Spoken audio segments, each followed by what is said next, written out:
ليه مشاعرنا بتزيد في فترة بالليل؟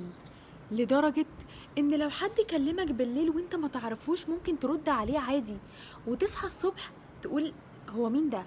مع إن هو إنت نفس الشخص اللي كنت بترد عليه بالليل عادي. وليه ممكن نعترف بحاجات كتيرة بالليل ولما بيطلع النهار بنبقى عايزين نرجع في كل الحاجات اللي احنا اعترفنا بيها، وبنبقى عايزين نرجع في كل القرارات اللي احنا خدناها بالليل؟ وليه حقيقة مشاعرنا بتبان بالليل أكتر؟ وليه أنا قلت في فيديو قبل كده إن لو عايز تعرف حاجة من حد وهو مخبيها عنك اسأله عنها بالليل وهو عايز ينام؟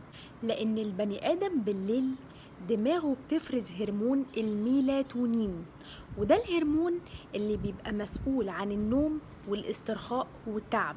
وده لما دماغه بتفرزه بيبقى مزاجه مش أحسن حاجة، وعقله مش بيكون نشيط بدرجة تخليه واعي ونشط زي فترة النهار. وعشان كده في الوقت ده قلبك ومشاعرك هي اللي بتتحكم وبتغطي على عقلك. وكمان البني آدم بالليل بيبدأ تفاعلاته مع الناس تقل، غير فترة الشغل والنهار لما بيكون بيتعامل مع ناس كتيرة، فبيبدأ يحس بالليل بالهدوء والوحدة والفراغ. كمان التعرض للضوء الاصطناعي بالليل بيجيب طاقة سلبية، وبرضه بيخلي دماغك تفرز هرمون الميلاتونين. طيب هل المشاعر دي يا نور بتكون حقيقية؟ يعني لو أنا قلت حاجة بالليل وصحيت الصبح غيرت كلامي كله، أنهي بيكون حقيقة، اللي أنا قلته بالليل ولا اللي أنا صحيت الصبح رجعت فيه؟ هنتكلم في الموضوع ده في فيديو جاي.